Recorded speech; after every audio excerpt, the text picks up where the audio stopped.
Hey there.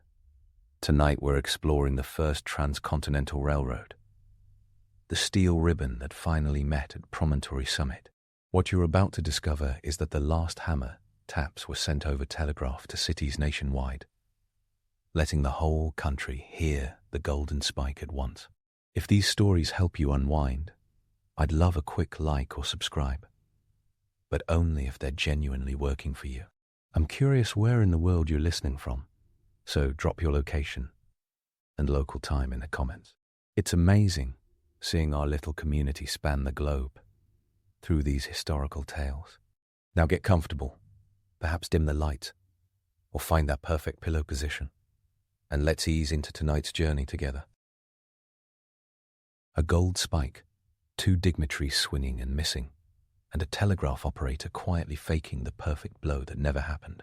The first Transcontinental Railroad ended in 1869 with misfires, wires, and a flood of champagne, not a single mythic hammer strike. The famous image shows 2 locomotives, nose to nose, at Promontory Summit, Utah Territory, on May 10, 1869. The photograph does not show the Chinese crews who blasted tunnels through the Sierra Nevada, or the Irish track layers who set a one-day record that made railroad bosses giddy. It also does not show Congress's fingerprints, sticky with land grants, bonds, and the most infamous stock scandal of the age. The project stitched the continent together and then unraveled a pile of illusions. Start with the ending, because the ending sells. At 12:47 p.m. Mountain Time. A telegrapher keyed a single nationwide message. Done. Bells rang in Philadelphia. A 100-gun salute boomed in San Francisco.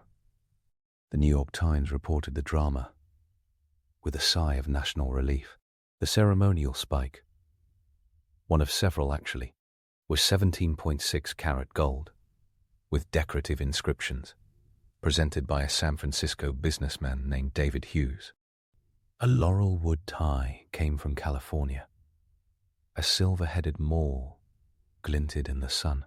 Leland Stanford of the Central Pacific and Thomas Durant of the Union Pacific each took a swing. They both missed. The golden spike wasn't driven into a working tie. No engineer would allow soft gold to hold hard iron. The telegraph operator tapped the line to simulate the blow anyway, because drama sells, and the country wanted its happy ending. After the hoopla, a regular iron spike secured a regular pine tie. The real work was already finished. That work started with maps, money, and a lot of noise. Long before the Civil War, Congress commissioned the U.S. Pacific Railroad surveys, 1853, 1855, under Secretary of War Jefferson Davis. Teams fanned out along 4 main corridors. The northern around the 47th parallel, the central near the 41st, the 35th through the southwest, and the southern at the 32nd, recording temperatures, gradients, rock types, and the inconvenient locations of entire mountain ranges. The surveys filled 12 fat volumes with measurements, sketches, and the kind of field notes geologists still drool over. They also produced political gridlock. Northern legislators wanted a northern line. Southern legislators wanted a southern line, ideally through the Gadsden Purchase Strip acquired from Mexico in 1853. The debate stalled until the Civil War silenced the Southern Bloc. The war settled a lot of arguments with a cannon. With the Confederacy out of Congress, President Abraham Lincoln signed the Pacific Railway Act on July 1st, 1862. The law created a pair of companies to build toward each other, the Union Pacific, starting at the 100th meridian and heading west from Omaha, Nebraska Territory, and the Central Pacific, heading east from Sacramento, California. The government sweetened the deal with land grants and 6%, 30-year USS bonds parceled out by geology like an accountant with a topographic map. $16,000 per mile on the plains, $32,000 per mile on the high plateau, and $48,000 per mile through the Rocky Mountains and the Sierra Nevada. Checkerboard land grants gave the companies alternate square-mile sections on either side of the track.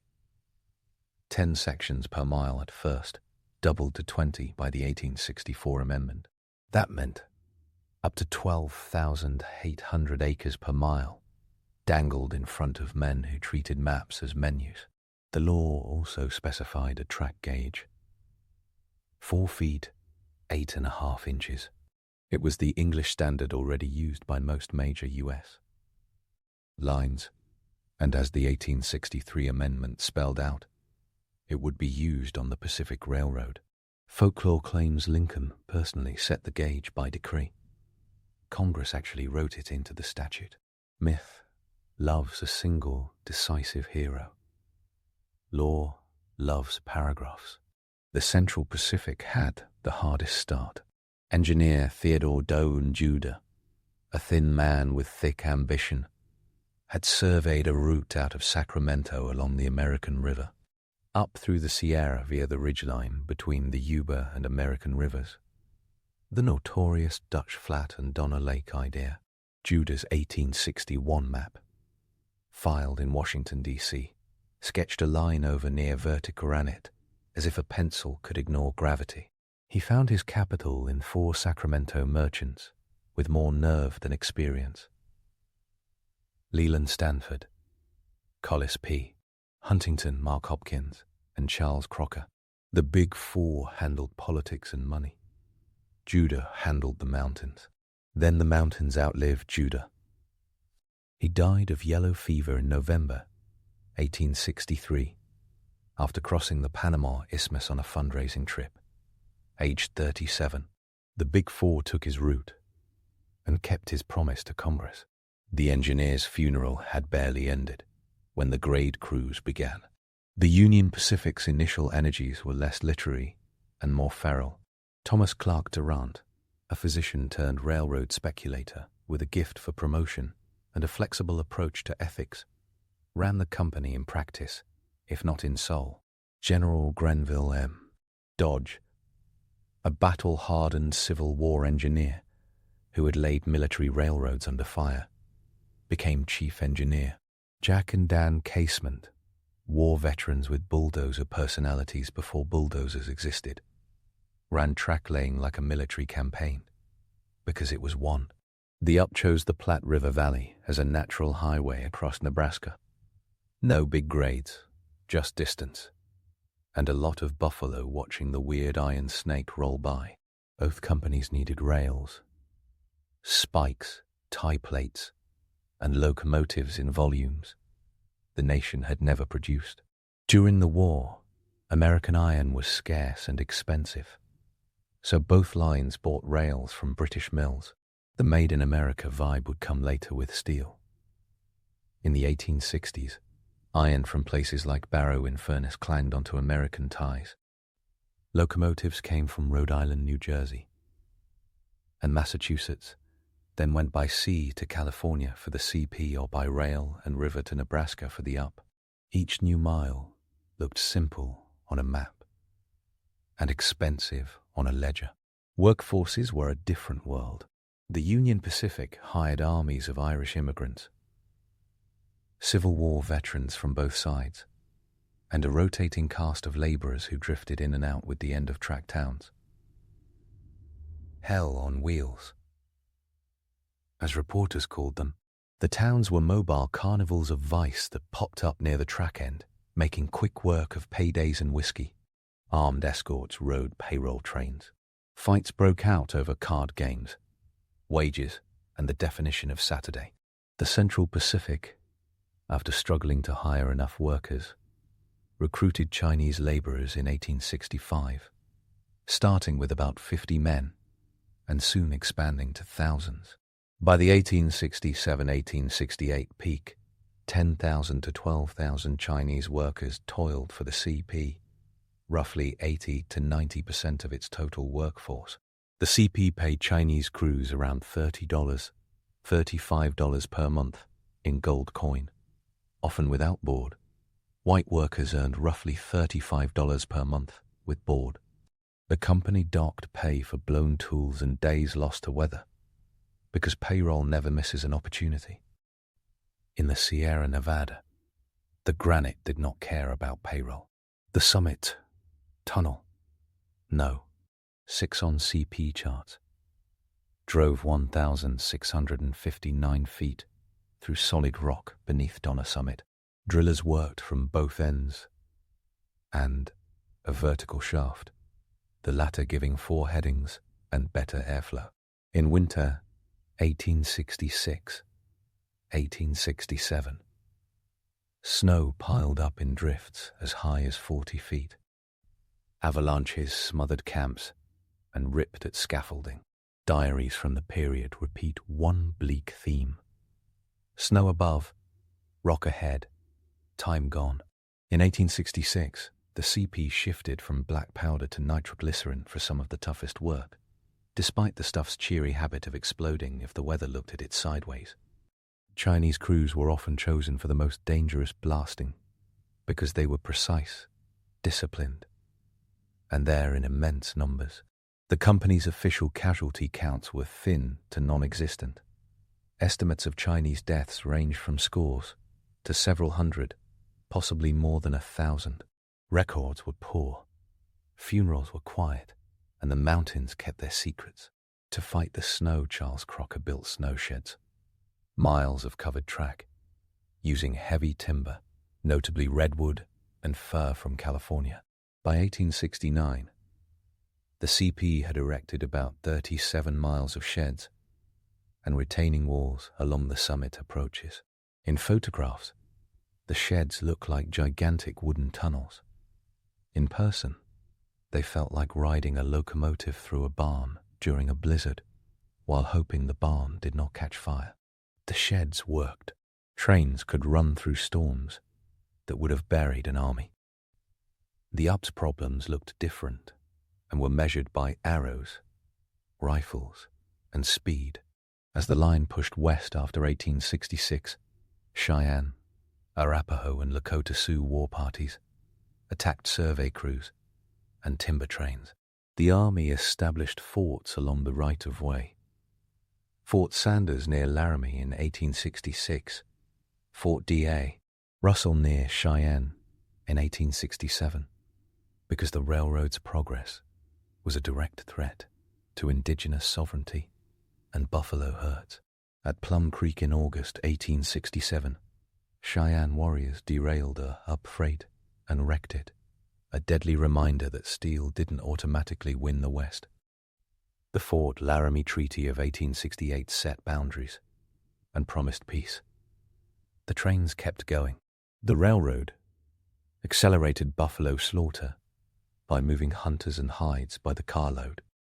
The 1872, 1874 hide boom, powered by lines like the UP and Kansas Pacific, helped crash bison populations from tens of millions in the early 19th century to fewer than 1,000 animals in the United States by 1889.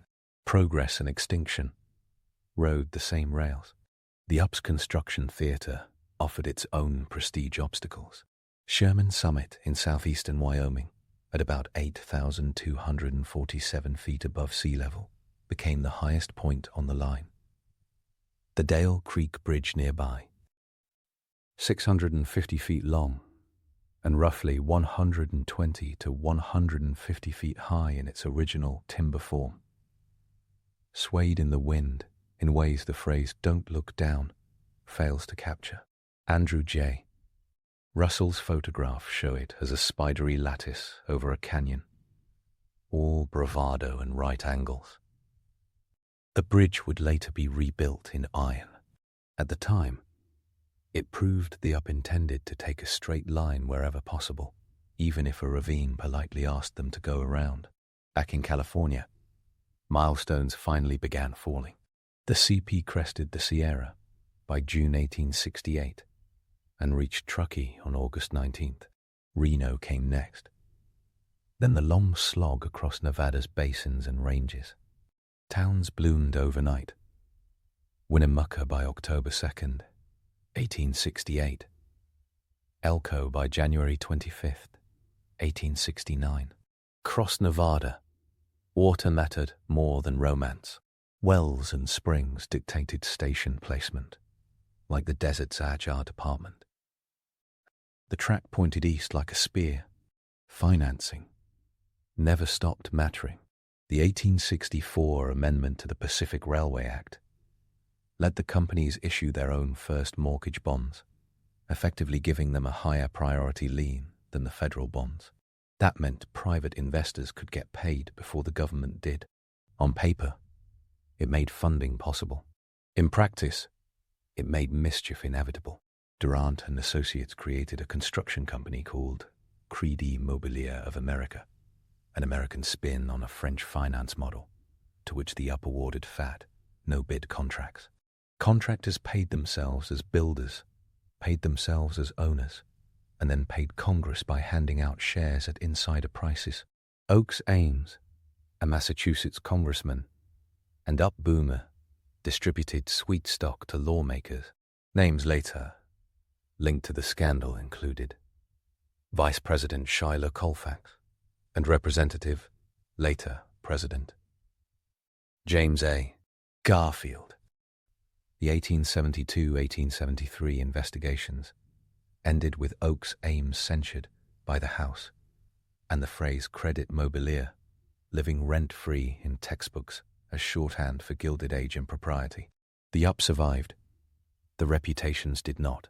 Labor unrest exploded, and the Central Pacific's most pivotal strike came in June 1867.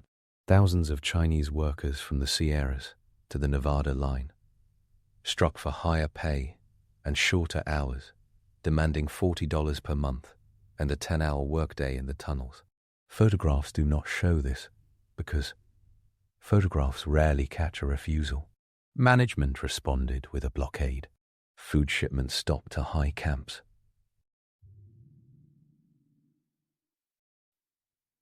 After about a week of hunger, the strike broke. Charles Crocker claimed later that he starved them out. Many of those workers resumed blasting the summit tunnel because rent is undefeated and the mountains weren't moving. The episode sits quietly under the golden spike, a reminder that even triumphant national projects were policed with the oldest tools in the kit. By 1868, the building turned into a race with federal money as the finish line ribbon. Each mile meant land and bonds. Each inspection guaranteed cash. The result? Central Pacific crews built grade far past their current railhead. Union Pacific crews did the same. For months, two lines graded past each other across northern Utah, heading toward a meeting point no one had fixed. At one stage, roughly 200 miles of parallel grade scarred the landscape, the corporate equivalent of two kids racing to lick the frozen pole first. Except with shovels and payrolls, Congress stepped in with a March 1869 act that forced a compromise and named Promontory Summit as the place. Ogden, a better rail town just to the east, would become the operating junction by agreement the next year. Specifics built credibility and, on a good day, world records. On April 28, 1869, Charles Crocker challenged the Union Pacific to a track-laying contest. The Up bragged about laying 8 miles in a day. The CP set out to beat it in the Utah desert. James Harvey Strobridge, the CP's construction boss, organized a ballet of rails and ties with a crew of about 1,000 men, many of them Chinese, coordinated with supply trains stacked with 30-foot iron rails. Each rail about 560 pounds, in the 56-pound per yard profile common then. The tally, recorded proudly in newspapers like the Sacramento Union, on April 29th, 10 miles and 56 feet of track, laid in about 12 hours. Around 25,800 ties were set, 3,600 joints bolted, and tens of thousands of spikes driven. Locomotive whistle at the end. Shouts, and the customary headache. The feat stood as a legend. Impossible for manual crews to beat once mechanization took over. And it was accomplished with careful choreography and a lot of sweat. Then came May. Promontory summit sat at about 4,905 feet above sea level, in rolling sagebrush hills, with the Wasatch Range hulking to the east and the Great Salt Lake to the south. The timing wobbled. Delays pushed the ceremony from May 8th to May 10th, but crowds gathered anyway. Locomotives took center stage. Central Pacific No.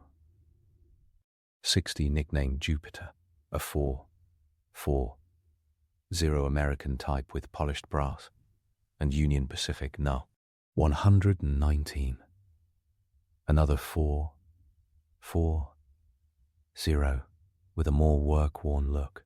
Representatives delivered speeches with the mix of piety and self-congratulation that pairs well with champagne. Stanford and Durant each swung at the golden spike, resting in the laurel tie. They missed. The telegrapher tapped, and the nation presumed perfection. Andrew J. Russell and Alfred A. Hart photographed the moment. In the most iconic image, two locomotives, nose to nose, crews toasting. Chinese workers are not in the frame. A wider panorama from the day shows at least a few Chinese men present, hats visible in the crowd. History's camera had a habit of losing them, even when they were standing 3 feet away. The golden spike did not stay in the ground. David Hughes's spike and another ceremonial spike went back to California. The Hughes spike is now at Stanford University's Cantor Arts Center. Other ceremonial spikes are held in California and Nevada museums. The laurel tie did not survive the century. It reportedly burned in the 1906 San Francisco earthquake and fire, along with Central Pacific office displays. Promontory itself did not keep the trains forever. In 1904, the Southern Pacific, by then controlling the Central Pacific, opened the Lucin Cuttafall, a 102-mile shortcut across the Great Salt Lake, including an 11-mile wooden trestle. To shave off grades and time, Promontory became a sleepy backwater, and by 1942, during wartime metal drives, the rails across the promontory were lifted for scrap. In 1957, the site became a National Historic Site. In 2019, it was redesigned as the Golden Spike National Historical Park. Locomotives modeled after Jupiter and No. 119 still nose together daily in summer for a reenactment with more accurate hammer swings and fewer telegraph cheats. Travel changed immediately.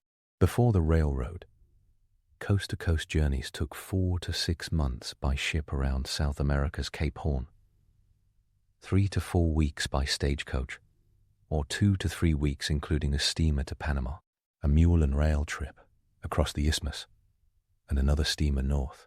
After May 1869, an overland passenger could travel from Omaha to San Francisco in roughly 4 to 6 days, depending on schedules and weather. Total coast-to-coast time from New York to San Francisco, including the rail connection east of Omaha, hovered around a week. Fares mattered. In 1870, an emigrant class ticket from Omaha to San Francisco was around $65. First class ran roughly $136. Emigrant coaches were bare-bones benches without berths. Pullman, sleeping cars, upgraded the experience with upholstered seats by day and upper-lower berths at night, complete with heavy curtains that everyone pretended provided privacy.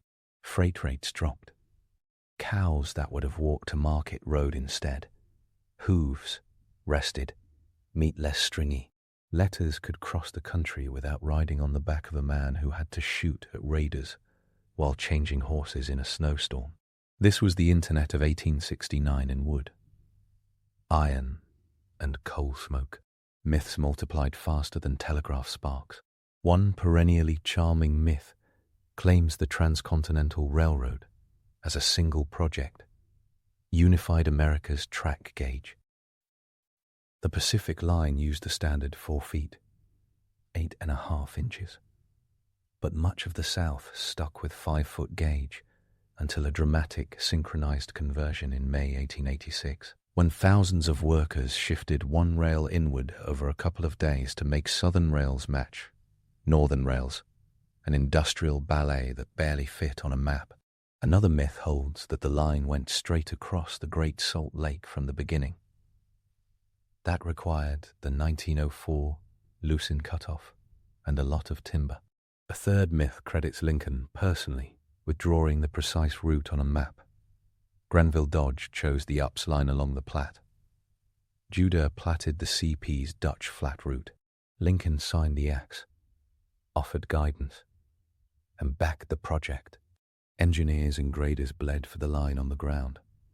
The project's cultural impact looks best in numbers and worst in photographs. Chinese laborers made up most of the Central Pacific workforce and did the most dangerous tunneling and blasting. Yet the official record largely erased them. Their wages were lower, their board was not included, and company accounts often lumped them into a single line on a ledger, faceless and fungible. Diaries and local newspapers recorded their discipline, their food habits. Tea boiled with clean water meant fewer waterborne illnesses, and their ingenuity, like weaving wicker baskets to lower men over cliffs to plant charges. Their strike in 1867 showed collective power. The blockade showed corporate muscle. After 1869, thousands of Chinese workers found themselves cut loose. Some stayed on to maintain track or work on the Southern Pacific extension to Los Angeles. Others opened laundries, groceries, and farms.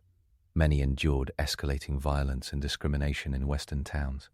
The Chinese Exclusion Act of 1882, the first significant federal law restricting a specific immigrant group, formalized what the social climate had already shouted. It is impossible to separate the railroad's triumph from the laws that followed. Irish workers fared better in narrative, but not always in life. On the up, crews lived on a diet of work, whiskey, and the occasional brawl. Paydays were often late. The Casement brothers ran a tight ship until payday reached the tents of hell on wheels. And money, as usual, evaporated. The term described a line of gambling tents, dance halls and cabins that rolled west with the track end. Julesburg, Cheyenne, Laramie, and Benton each took a turn as the worst town in America for about 10 days. Dodge and the Casements built quickly because they had to. Durant built quickly because bonds matured on schedule. The men who swung hammers found themselves in the middle of both motives. Ogden, Utah, became the quiet star of operations after the confetti settled. On an 1870 agreement, the Central Pacific could run trains to Ogden, not just Promontory, and interchange with the Union Pacific there. Ogden had water, room, and a rail yard that did not require passengers to stand in the sagebrush. The Promontory alignment remained, but the junction made sense where trains wanted to go anyway. What did the companies actually build? The Central Pacific laid roughly 690 miles of track eastward from Sacramento to Promontory. The Union Pacific laid about 1,085. The Union Pacific laid about 1,086 miles westward, from near Omaha to the same point. Numbers vary by the accounting method, engineer stations, operating miles, or mile posts, but those figures line up with government reports and later histories. Include the line from Oakland's waterfront to Sacramento, and the numbers swell further. Each company graded more miles than it railed, especially in northern Utah, because federal money turned dirt piles into revenue and corporate rivalry turned duplicates into strategy. The companies also built obligations. The federal bonds carried 30-year maturity and 6% interest, and the 1864 Act's first mortgage privilege meant the government stood in line behind private bondholders for repayment. A decade of litigation and politics produced the Thurman Act of 1878, which set up a sinking fund to claw back profits and ensure repayment. The Central Pacific's successor, the Southern Pacific, settled its government debt by 1899. The reorganized Union Pacific resolved its by the early 1900s. The sums ran to tens of millions. The federal government, after long delays, got paid. The public memory, unsurprisingly, held onto the scandal more than the spreadsheets. Technology followed the rails like a second, calmer train. By the 1880s, steel rails replaced iron. Steel's resistance to wear extended track life, increased axle loads, and made long trains feasible. The price dropped as Bessemer and open half processes scaled up in American mills. The trains themselves grew. 4. 0 locomotives like Jupiter gave way to 4. 6. 0 10-wheelers, 2 8-0 consolidations, and heavier power. Meanwhile, the country adopted standardized time. On November 18th, 1883, American and Canadian railroads instituted 4 standard time zones: Eastern, Central, Mountain, and Pacific, an event newspapers called the Day of Two Noons, because towns reset their clocks at midday. Congress didn't make it official until 1918. The trains did it themselves, because scheduling chaos is bad for business. Some scenes deserve the high-definition treatment history rarely grants. Summit tunnel crews chiseling by candlelight, their hammers echoing like knocking on a mountain's skull. Dale Creek Bridge groaning in Wyoming winds, while from the cab the floorboards shuddered. The 10-mile day crews passing 30-foot rails, hand-to-hand with military precision, while Charles Crocker grinned, like a man who had spent 2 years describing granite and now got to talk about speed. Grenville Dodge standing on a knoll near the Platte with a transit, looking at a valley that ran almost perfectly flat for hundreds of miles, and whispering the engineer's version of a prayer. The CP trains creeping through snow sheds that smelled of coal smoke and wet wood. The up trains racing through the prairie with buffalo running, and the idea of the West shrinking in the mind of every passenger watching fence posts flick by. Environmental consequences stacked up. Tie production alone required millions of trees. A rough rule of thumb in that era called for about 2,500, 2,700 ties per mile. Multiply by roughly 1,775 route miles from the Missouri River to the Pacific, and the figure climbs beyond 4.5 million ties, not counting sidings, yards, or replacements. Snow sheds consumed vast timber. Wood-burning locomotives chewed through forests until coal took over. The line carved grades into hillsides, stoned rivers into submission with bridges and riprap, and cut passes with dynamite and stubbornness. The railroad opened farmland, and then watched that farmland experience droughts, pests, and market crashes. It brought tourists to Yosemite and miners to Virginia City's Comstock load. It carried cowboys, bankers, orphans, preachers, and everyone in between, and it hauled their expectations for free. Indigenous history did not become a footnote just because a train passed. The railroad catalyzed settler influx in the Great Plains and Intermountain West, funneled the Army's logistics, and concentrated violence. The 1868 Fort Laramie Treaty promised the Lakota the Black Hills in perpetuity. Within a decade, gold rushes and railroads broke that promise. The UP's passage through Cheyenne and Laramie signaled that treaty lines could be bent by a survey crew with federal backing. The line and its feeder branches became a conveyor belt for buffalo hides, settlers, and soldiers. Every new siding meant a new focus point for conflict. Every new town brought a courthouse, and every courthouse put law on maps that had just been prairies and river bends.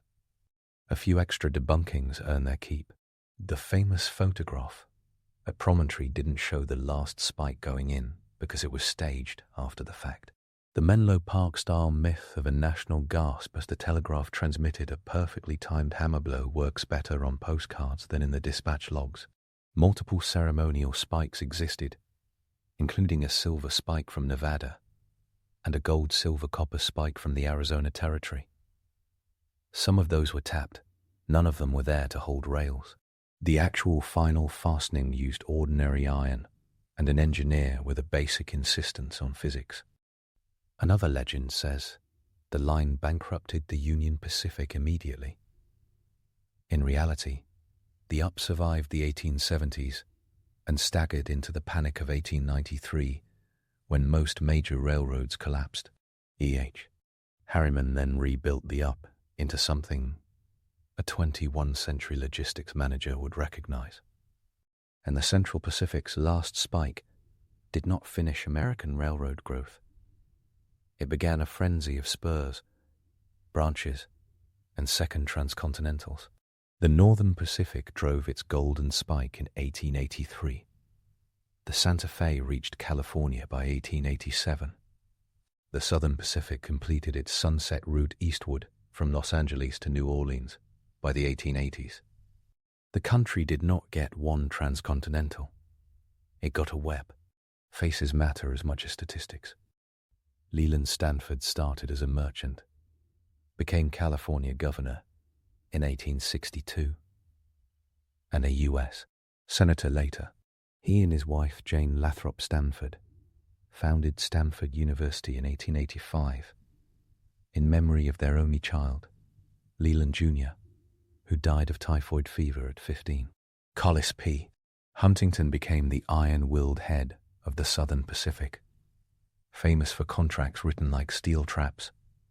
Mark Hopkins, the bookkeeper, died in 1878, leaving behind a San Francisco mansion that screamed Gilded Age, even before the age gilded itself.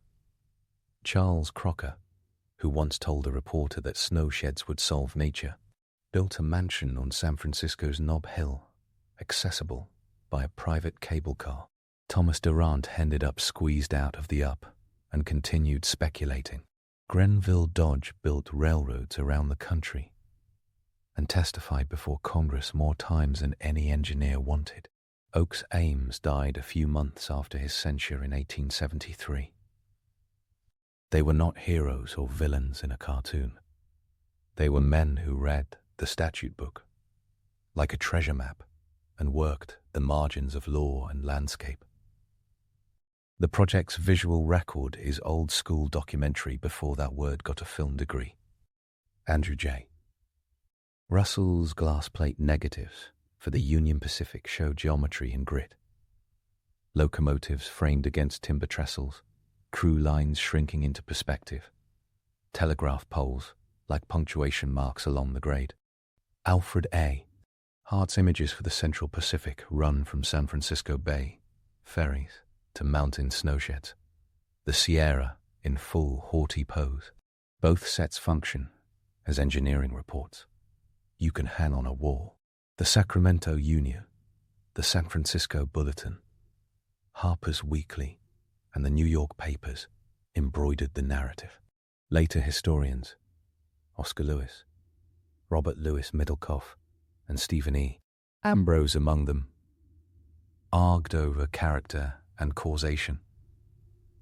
Modern researchers, including Stanford University's Chinese Railroad Workers in North America project, rebuilt the workforce's lost stories with fragments, payroll lists, county records, descendant testimonials.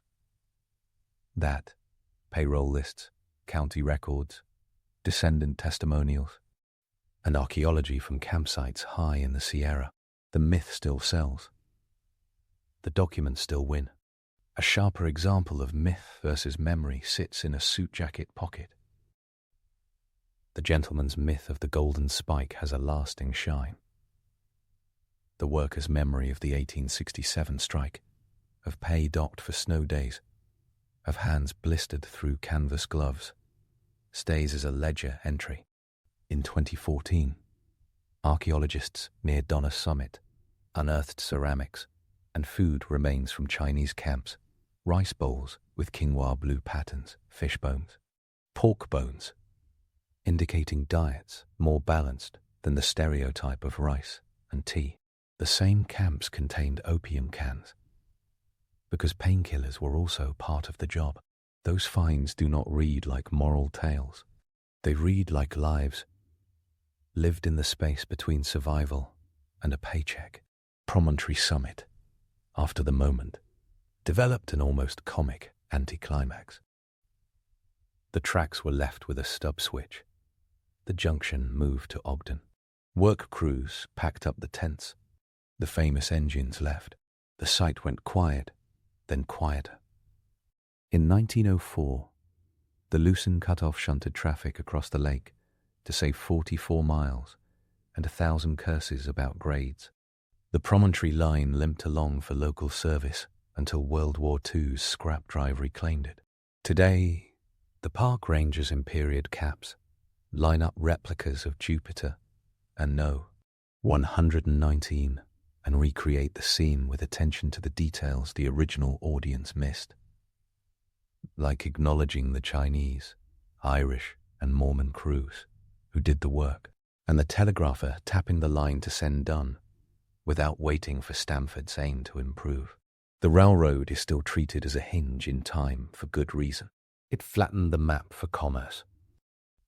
It made a continental economy in which Chicago butchers shipped dressed beef to the coasts, Nevada mines shipped bullion to the east, and California's fruit rode in iced cars to New York. It standardized practices, time zones, air brakes, couplers, that later became federal law. It taught the country again that public money and private profit can build miracles and open indictments on the same day. It rewired the demographic map. Towns like Cheyenne, Laramie, Ogden, Reno, and Sacramento became nodes, then cities. It offered promise to emigrants and built the legal pathway to dispossess people already there. It made empire in practical steps. Mileposts, not manifest destiny. These facts sit neatly in the timeline. 1850–1850. 5. Pacific Railroad surveys document potential routes. The War Department publishes 12 volumes of science and maps. July 1st, 1862. Lincoln signs the Pacific Railway Act, chartering the Union Pacific and Central Pacific and granting bonds and land.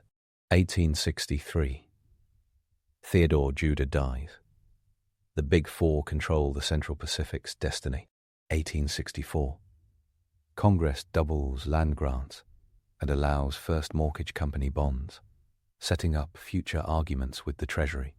1865. 1867.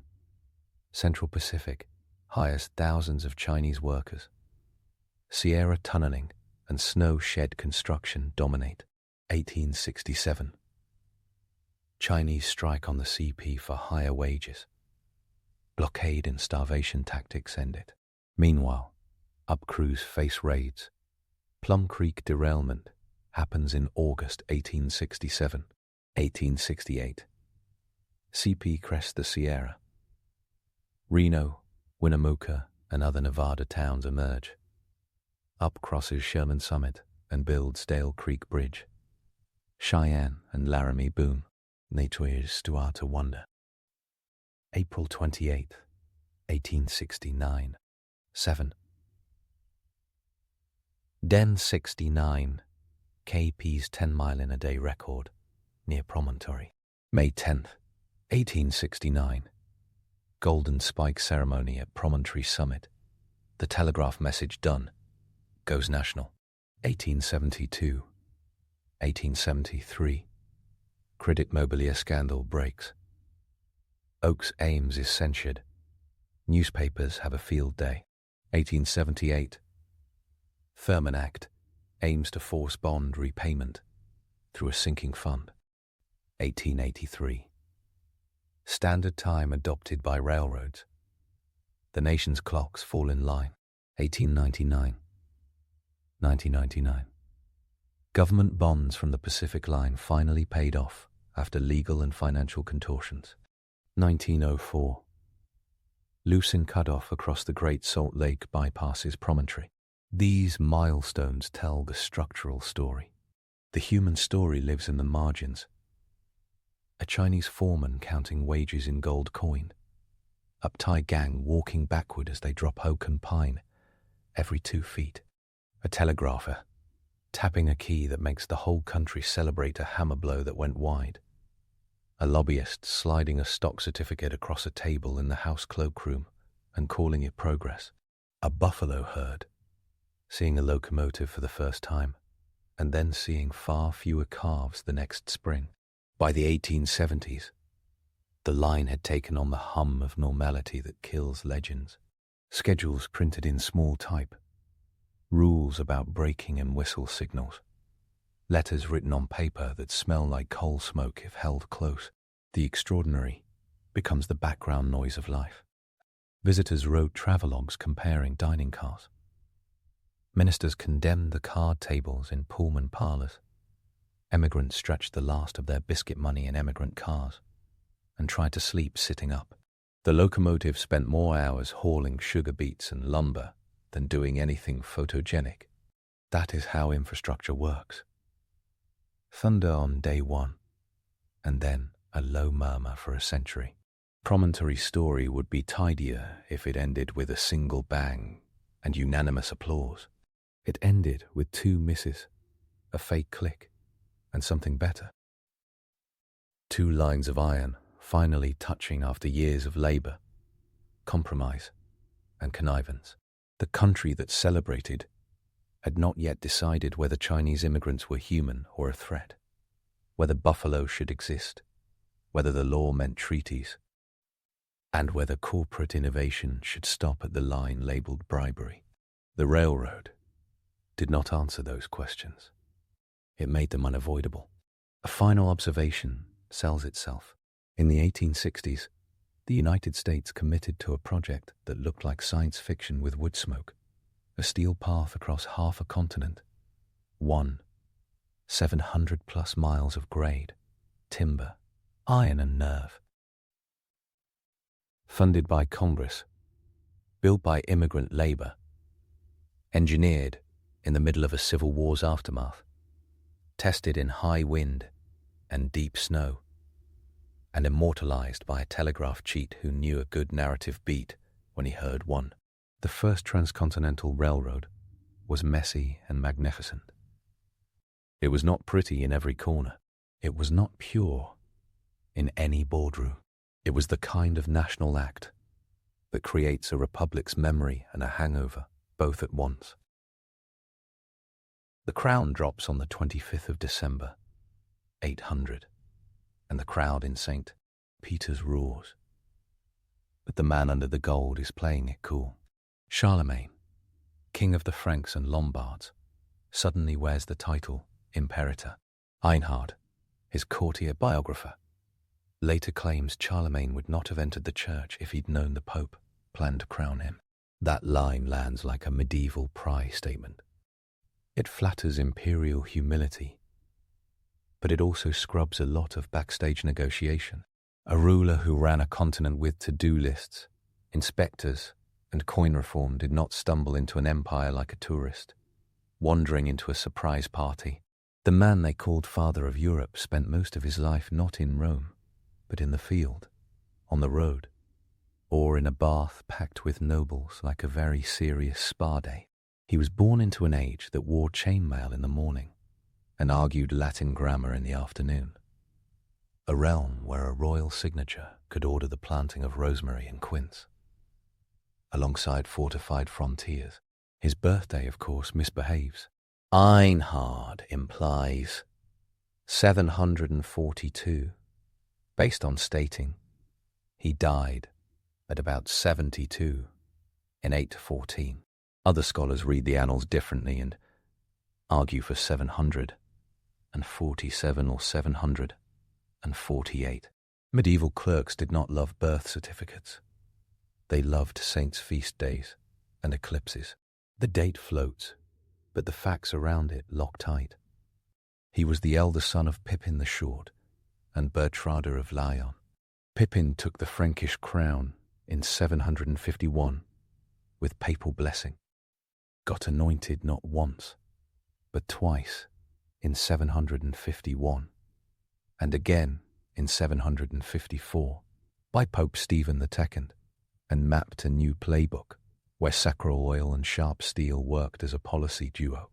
When Pippin died in 768, the realm split between his sons, Charlemagne and Carloman.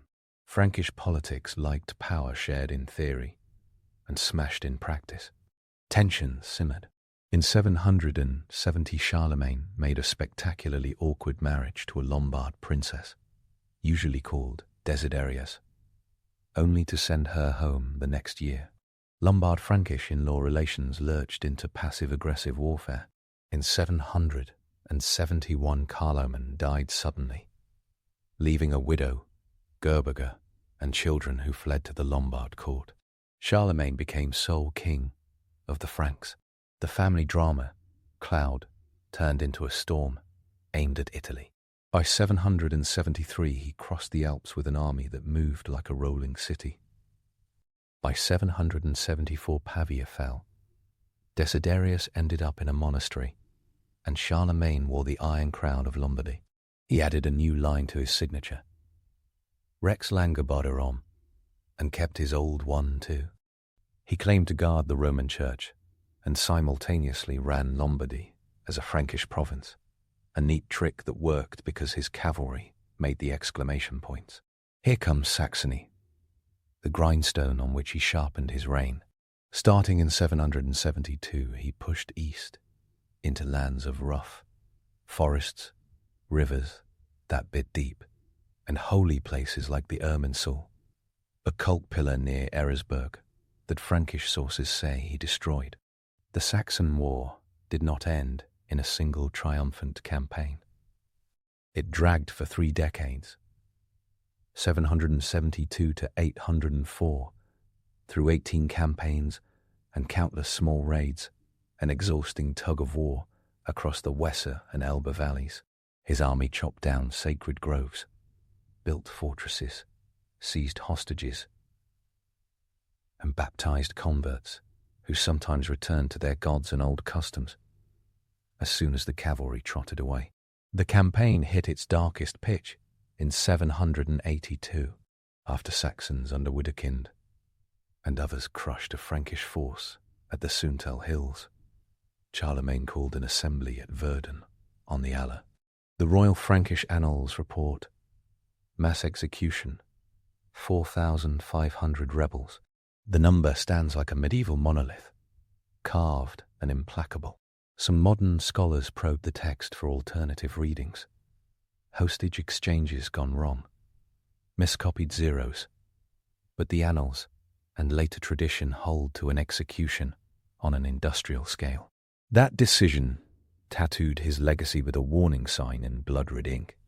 The laws he imposed around that time, Capitulatio de Partibus Saxonia, listed death penalties for ritual practices and refusal of baptism. Later, in 797, he softened the approach with the Capitularis Saxonicum, easing penalties and pushing integration. The long game worked. By 804, Saxony had been ground into the realm through bishops, counts, and hard weariness. Even a warlord needs a vacation, so he tried Spain. In 778, he crossed the Pyrenees, targeting Muslim-ruled Zaragoza, which had offered friendly noises and then shut its gates.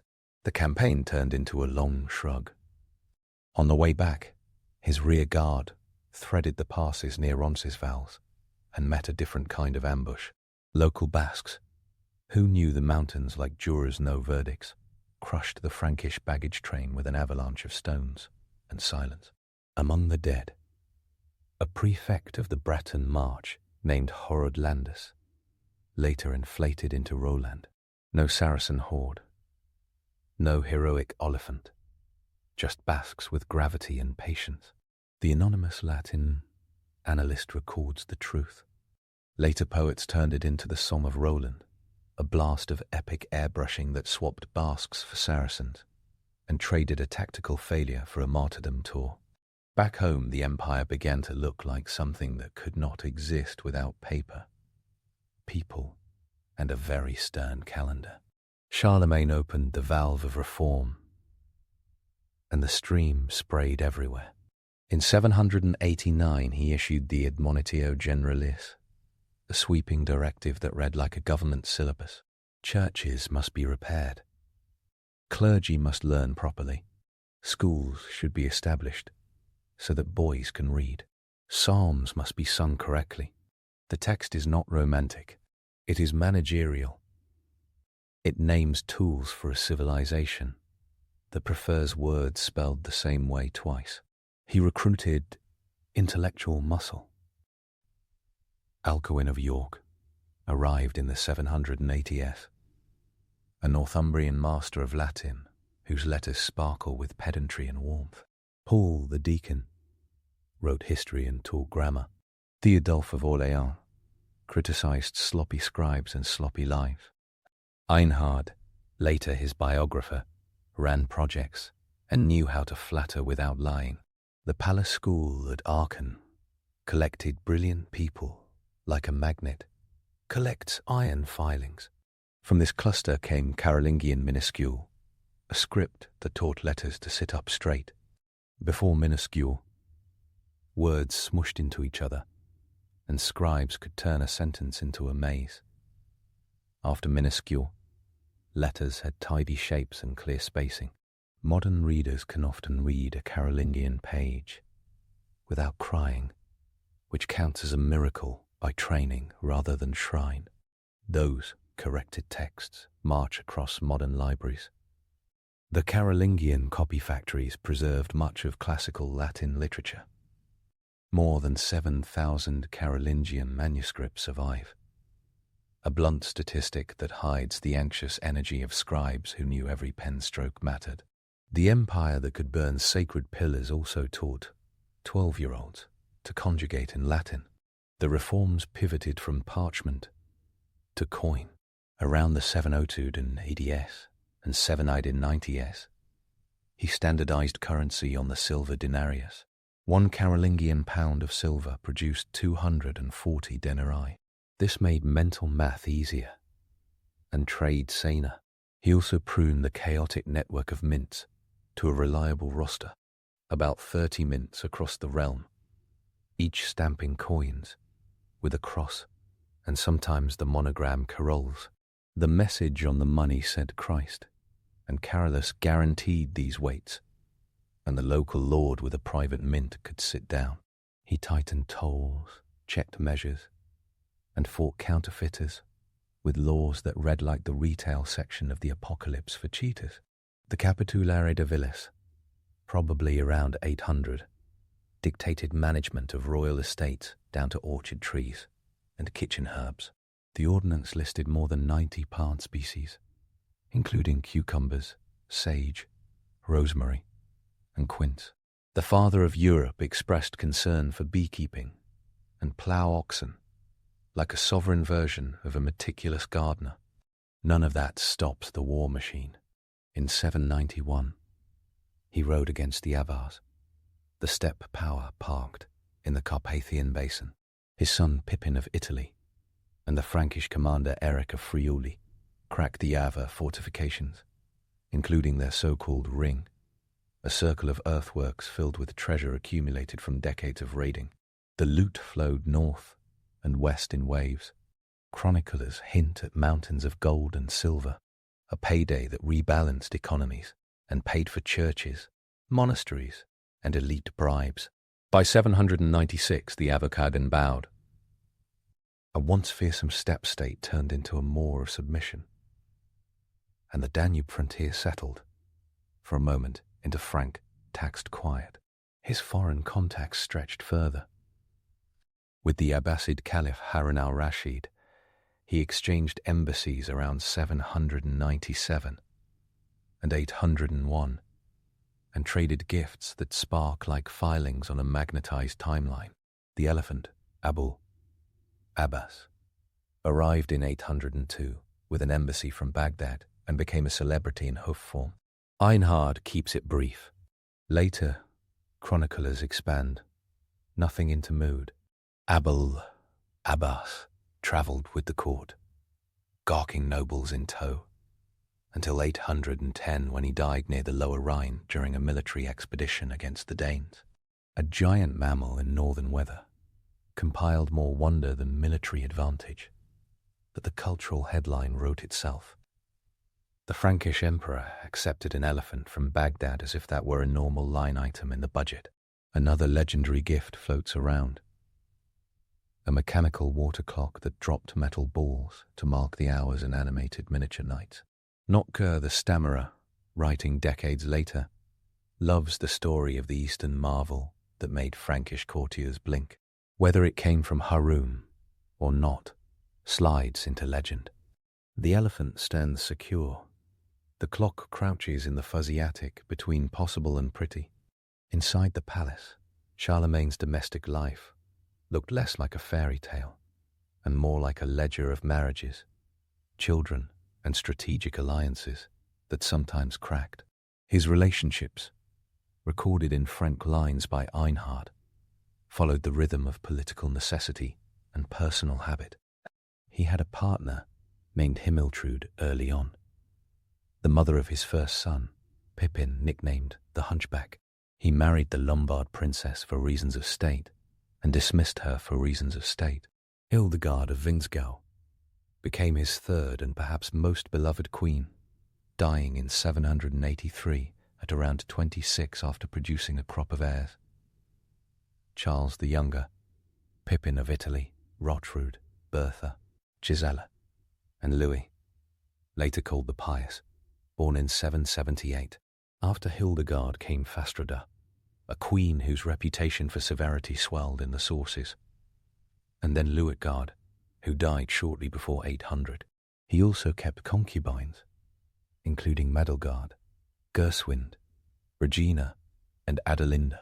Einhard counts at least 18 children. The way he guarded his daughters created a palace rumour mill that never shut off. He refused to marry them to foreign princes and preferred them near him at court. Some had relationships and children anyway. Einhard describes the arrangement with the tone pitched midway between shrug and raised eyebrow. It looked like a man who could marry off sons for advantage and still feared the leverage his daughters' marriages might create against him. Family politics hit a hard wall in 792 when Pippin the Hunchback joined a conspiracy against his father. The plot failed. Pippin was tonsured and sent to the monastery at Prüm for life. Einhard blunts the blade with a brisk sentence. The annals too. The signal remains bright. Royal mercy had a haircut and a cloister. Every ruler has a favourite hangout. His was Aachen, a place of hot springs on the northern edge of the Ardennes.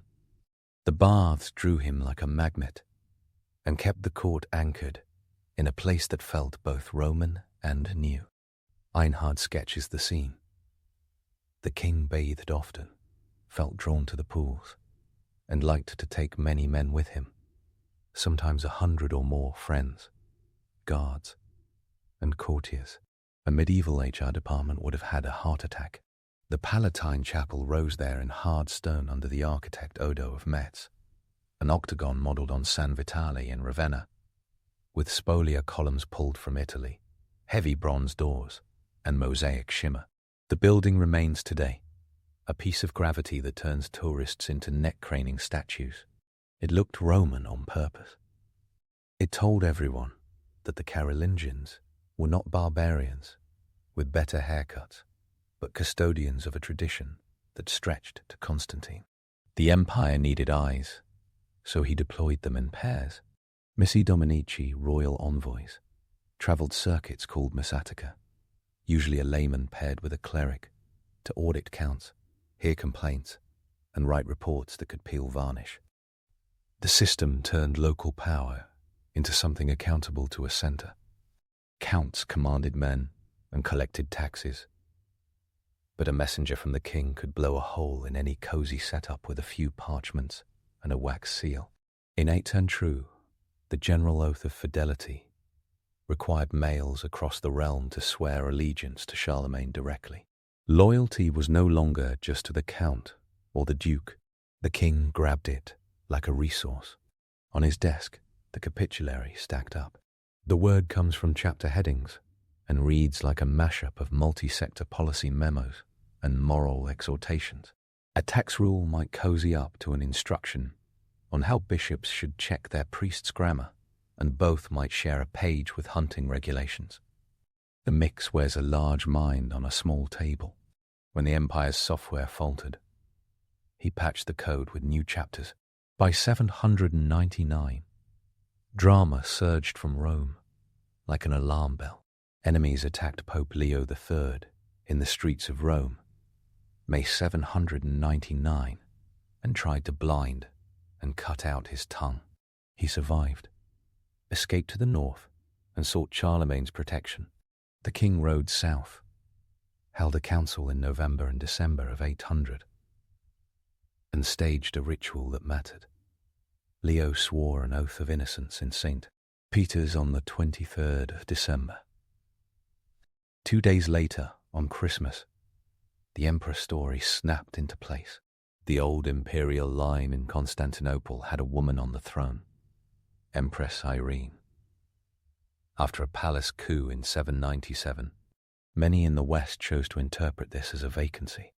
The Pope crowning an emperor in Rome looked like a solution.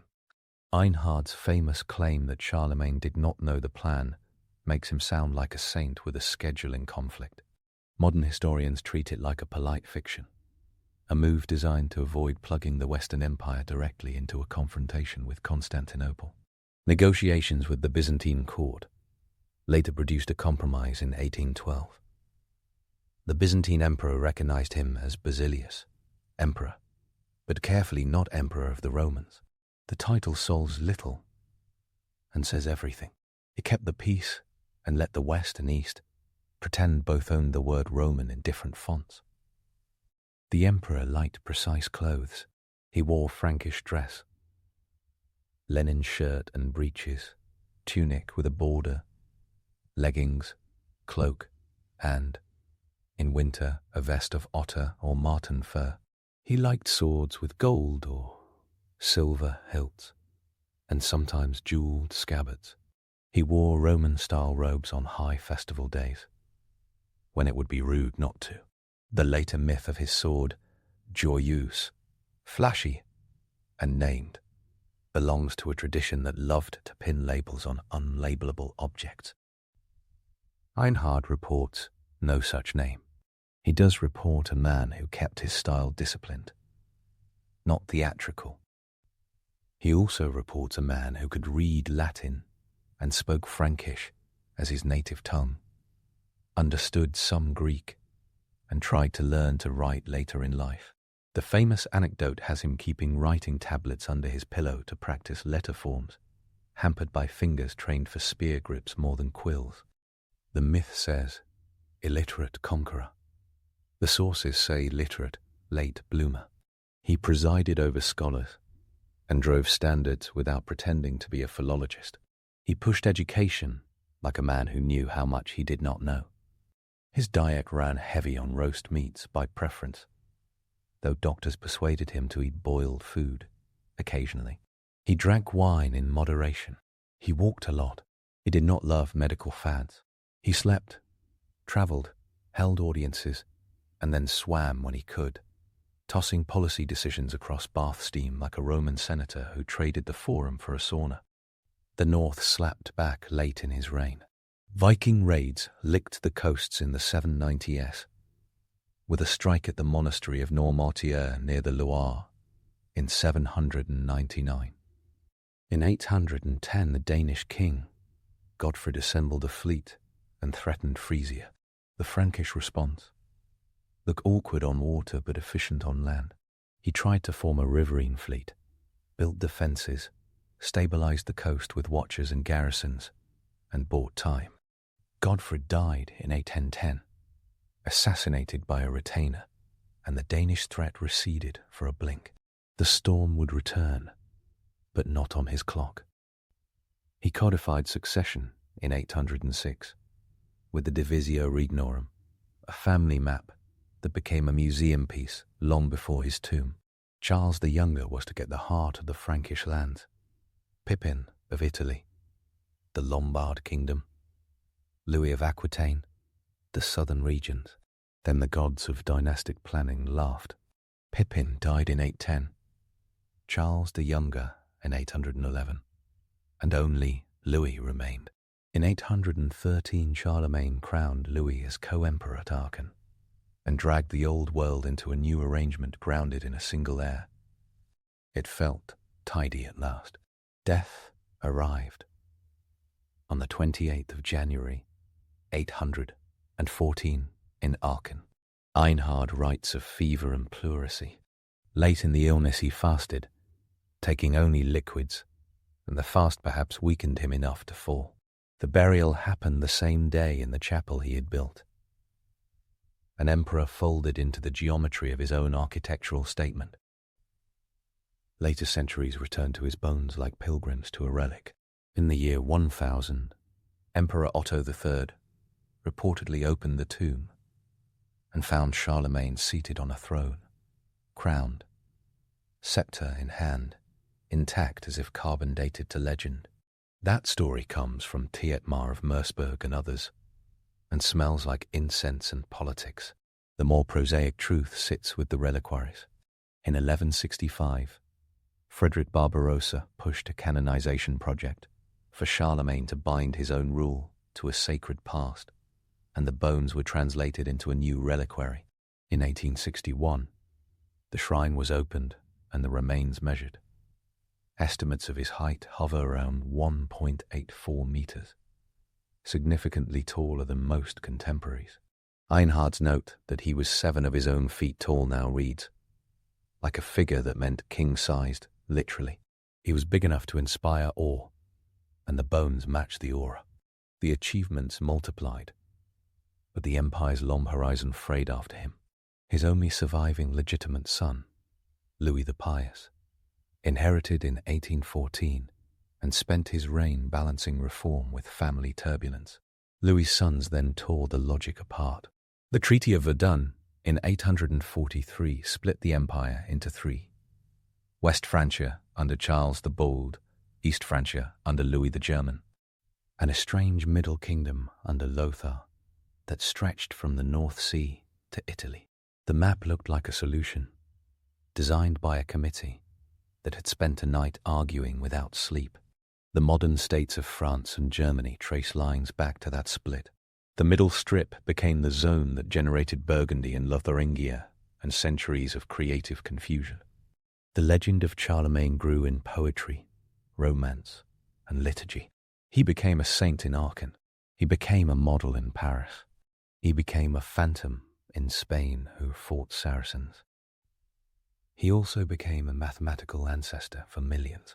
Given the way ancestry branches, most people with European roots today are probably his descendants, a genealogical fact that both democratizes greatness and reduces it to multiplication tables. The modern label Father of Europe proved sticky, but the earliest use of a similar formula came in flatter tones. Alcuins sometimes hailed him in biblical code as a new David. Later historians in the 19th and 20th centuries, European idealists, and even popes stamped the phrase Pater European onto medals and speeches. The words bless a project that runs from coin reform to cathedral acoustics. They also risk turning a complex person into a statue that never moved. Pull long on the threads, and the contradictions stay bright. He unified a huge territory with fundamentally local tools. Counts, bishops, cousins, bound together by fear, faith, and those paperwork and coin reforms. He killed thousands at Verdun and promoted monastic libraries. He ordered forced baptisms and funded schools. He welcomed an elephant from a Muslim caliph and pushed Roman chant, imported from the papal choir, into Frankish churches to replace local versions. He might have hummed along. The Roman chant reform left one of the longest echoes. Frankish composers and cantors grafted Roman melodies onto local practices and created what later generations would call Gregorian chant. The unification of liturgy and the spread of script produced a culture where a singer in Tours could read the same neumes as a singer in Cologne and hear something similar. That is a small Europe in sound. He liked order enough to measure it. The capitularies mentioned standardized weights and measures. The pound and denarius coinage created a mental grid of value. The Capitulary de Villis listed garden plants into a monastic dream of agricultural control. The Missi paired up like buddy cops who could walk into a count's court and say no. And the Admonitio told bishops to fire clergy who could not read properly. He wrote or ordered the writing of capitula for everything from how to treat Jews in trade to how to manage swine in royal forests. His portrait emerges not as a saint with a sword, but as a project manager with an armored budget. He came from a family that kicked the Merovingians off their long-haired throne, took a fragile anointing from the papacy, and then used it to expand the realm, until everything from the Atlantic to the Elbe shone under morning sun. That could be called Frankish, without stretching the word past recognition.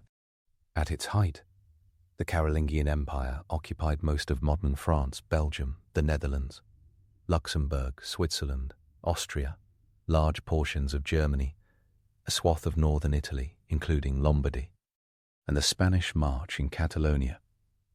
Population estimates for the whole realm hover around 10 to 20 million. Roads clanked with pack animals, courts filled with litigants. Markets smelled of wool, leather, and fish. Fortresses grew like habits. His legal decisions also tuned the empire toward a future where texts acted like men.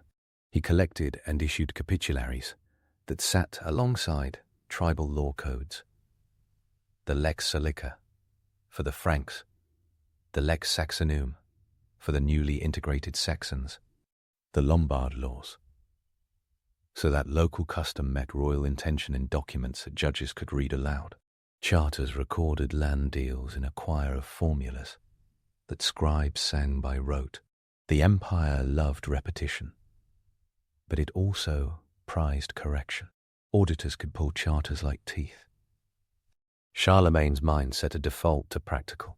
He compiled lists of royal stewards, found ways to force local power to show up with men when asked, and carved out marchlands, buffer zones with martial governors. The Spanish March against Al-Andalus, the Breton March along the Wild West, the Saxon March facing the Slavs.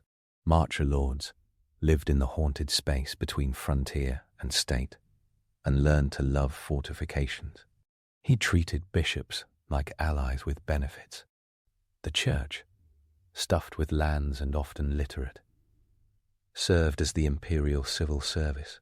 Synods, under his watch, legislated clergy discipline, parish teaching, and doctrinal clarity. Councils became venues for policy. Bishops became part of the empire's nervous system.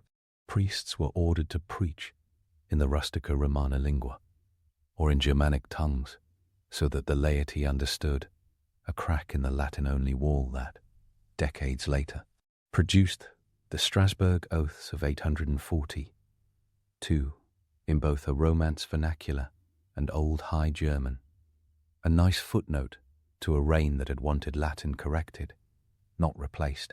He loved relics and history, but had little patience for fussy hagiological nonsense. He advised moderation in fasting and discouraged extravagant asceticism. He funded poor relief and fed crowds at court. Visitors from far reaches found a host who could toggle between intimidating and charming, who normalized 100 men steaming in a bath, who could switch from a hunt to a synod seamlessly. Modern myth-making made him a knight with a talking sword. Primary sources show him as a ruler who could sit for a long meeting and then order horse fodder. Notker the Stammerer wrote colourful tales in the 1880s that painted him as a hero who tested courtiers and tricked the greedy, delightful stories that fall closer to fable than to memorandum. Einhard, writing earlier, preferred precision. The Royal Frankish annals read like bullet points for a conquered map. The combination explains why his shadow bends new shapes every time it crosses a century.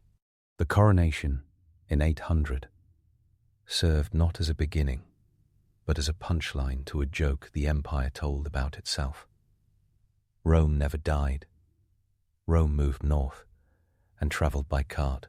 The Byzantines, ruling a very real Roman state in Greek, disagreed. The Compromise of 812 kept the peace and let two political languages orbit each other without crashing. In 801, the new emperor sent garrisons to Barcelona and Girona. In the Spanish March, named counts in Benevento and Friuli, dispatched missi, and kept writing capitularies. Emperor or not, he had schedules to keep. His legacy around education still lights school debates. He did not invent schools. He demanded church schools and palace instruction because he needed clergy who could read and officials who could count. The results created a wave of literacy that produced a long list of manuscripts. Scholars today can point to specific codices, like the Tours Bibles with big, bold letters and lavish decoration around 800, as monuments to his program. The feel of those pages connects his reign to modern reading habits more securely than any sword story. His empire inspired art that broke old frames. The Lindau Gospels binding, made in the late 9th century in a Carolingian workshop, pulsates with gold, gems, and relief figures that draw lines from Ravenna to Aachen. The Utrecht Psalter, with its sketchy kinetic drawings around 830, embodies intellectual play. The architecture of the Palatine Chapel stacks columns and arches and thick walls into a stone poem about the West's claim to Roman inheritance. These are not side effects. They are policy outcomes. He tested his own limits near the end. In the winter of 814, he lost strength, and fasting, the cure of last resort, may have hastened his end. He died not in battle, not at a council, but after a small, ordinary struggle against fever and breath. The empire rolled on. His tomb took him. His bones migrated in relic form. His chapel felt like a heart made of limestone. Modern Europe curated him into a symbol. In 1950, the city of Aachen created the International Charlemagne Prize for European Unity. Statesmen collect that medal like scouts collect merit badges. It ties a steel age to a steel and glass one. The irony sticks. The father of Europe built unity with swords, oath, missy, and coinage, and he did it in a Christendom that would not have recognized the European Union's committees. He would have adored the mint and questioned the Parliament. His body cast a long shadow, literally.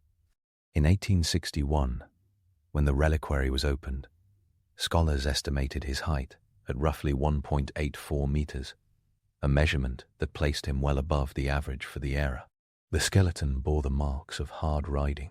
A long femur speaks more loudly than a lyric. There, the humor moves across the centuries. A conqueror learned to spell late. A pious lawgiver supervised forced baptisms, and later blunted brute policy with pastoral care. A man in a fur vest hosted bath parties and argued about psalm tones. An emperor took an elephant on a tour of the Rhine. A father of many kept his daughters close, then met a conspiracy from his eldest son and answered with a haircut and a cloister cell. The numbers hang like mile markers. Born 742 or 747 crowned king of the Franks, 768, king of the Lombards, 774, massacre at Verdun, 782, Widukind baptized 785, admonitio generalaris, 789, Ava campaign 791, 796, embassy from Harun, and arrival of Abul Abbas, 802, coronation as emperor the 25th of December, 800, oath of 8 of 2, binding the empire, death the 28th of January, 814, division of the empire in 840, 3 by his grandsons. These dates strike like the beats of a drumline that never forgets tempo. The empire's daily life mattered as much as the headlines. Carts wore down roads, baked with centuries. Sheep chewed hills down to songs that never change. Monasteries rang bells that measured time with relentless charity. Fish ponds built by royal order fed villages that paid tithes in eggs. A merchant from Lucca travelled north with cloth and stories. A count in Bavaria wrote a charter. A Saxon farmer listened to a priest who spoke Latin on Sunday and old words in the fields. Carolingian minuscule doodled across Europe and made reading faithful, quiet, and fast. The myths glitter and need regular cleaning. The claim that he could not read belongs in the trash. The claim that he invented schools belongs on a bumper sticker with a footnote. The image of him as a chivalric knight belongs to people living 3 centuries later who had a marketing department.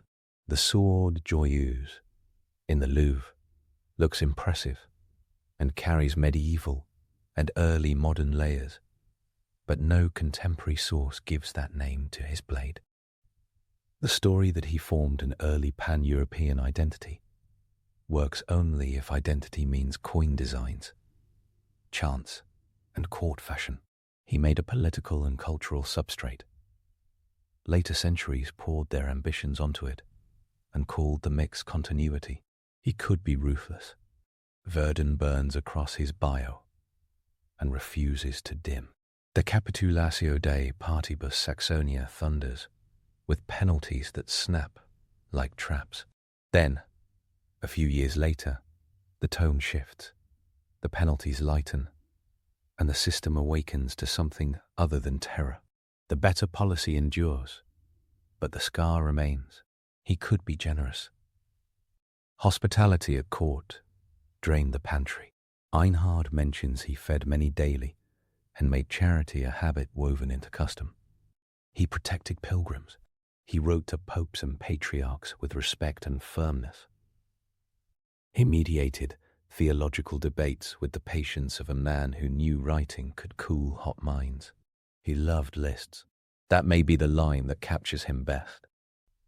He lived off lists of counties, mints, plants, oaths, books to correct, bishops to instruct, roads to repair, forts to garrison, bridges to build, embassies to send, and nobles to keep off balance. Medieval rulers could roam and be seen, or they could sit and be served. He did both. He rode to the frontier, and he sat in Aachen, then required the world to come to him in parchment. His image today flickers between lion and librarian. Wemme jeers how He fits both costumes uneasily and both honestly. He pulled Europe through a funnel where lost Roman habits and fresh Frankish energy combined under the pressure of necessity. He wore a crown with the confidence of a man who had earned it and the caution of a man who owed it to a pope who had almost been mutilated. He played at being emperor while running a tax office. He watched Abul Abbas snort in the cold and listened to Alcuin pronounce long Latin vowels. The empire he built cracked within a generation and still lasted as an idea for 1,000 years. Otto I revived the imperial title in 962 and pointed back to Charlemagne as a standard. French kings sniffed glory and found it in Carolingian perfume, then rewrote the recipe. Germany carried the Holy Roman Empire forward as a phrase that made Voltaire laugh, and medievalists reach for calendars. The Middle Kingdom of Lothar turned into a battlefield, given enough centuries. Maps changed repeatedly.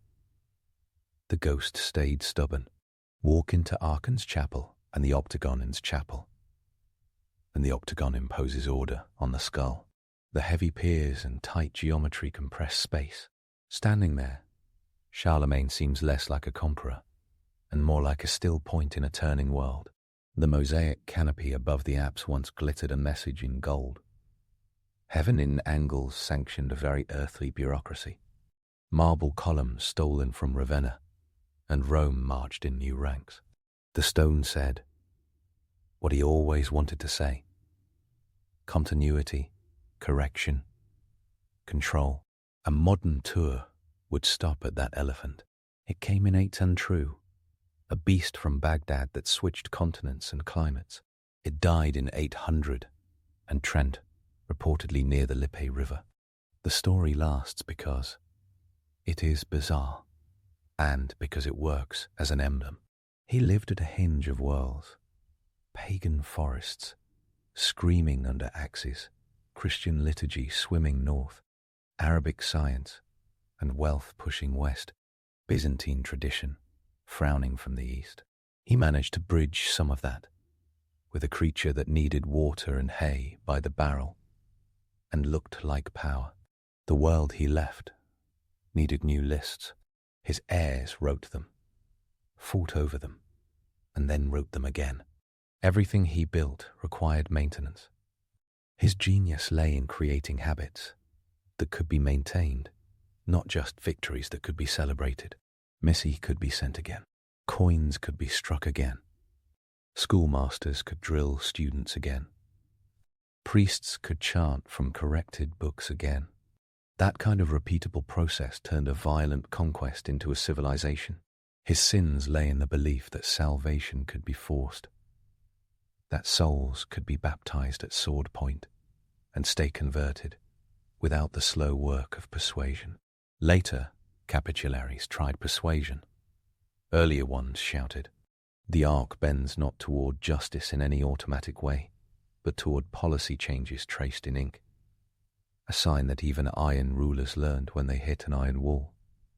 So he sits in history with complicated gravity, not a saint, not a simple tyrant, a king who kept learning, an emperor who probably knew about the crown and went into the church anyway because the script required it, and the optics were unbeatable.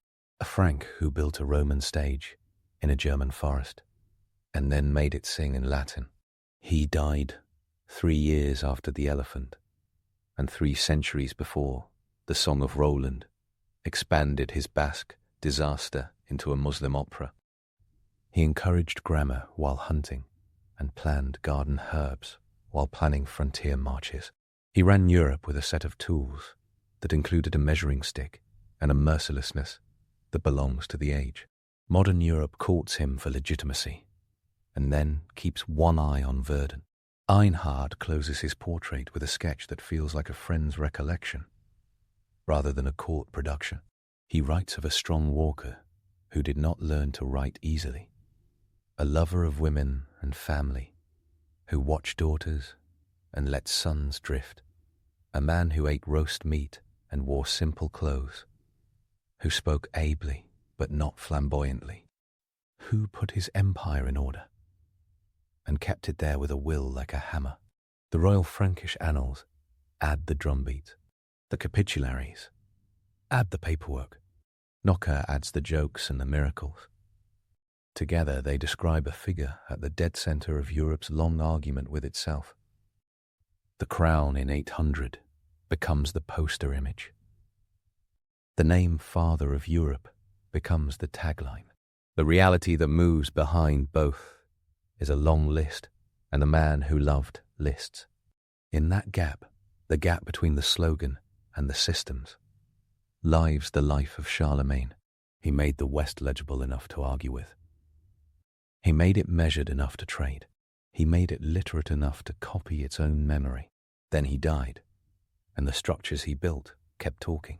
That is the silent power of an empire, run by someone who counted denarii by 240s.